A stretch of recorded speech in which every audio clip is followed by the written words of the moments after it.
Reading your comments, part 1! Ate, paano po mag-reading your comments yung rainbow?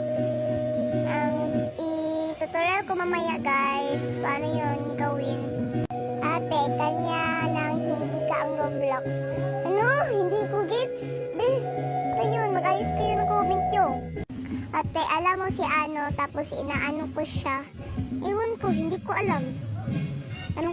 Tanong nyo sa mga best friends nyo.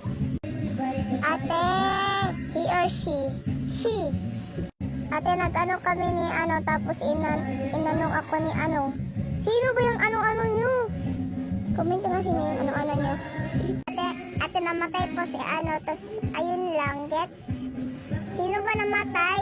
Ano-ano kayo dyan, hindi ko kilala yung ano-ano nyo. Ate, ano name mo sa Roblox? Nandyan sa bio ko yung name ko.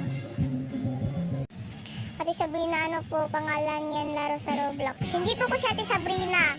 Hindi ako si Ate Sabrina. And itong laro is Purple Tower. Basta Purple Tower. Yun, Purple Tower ha. And yun lang guys, bye!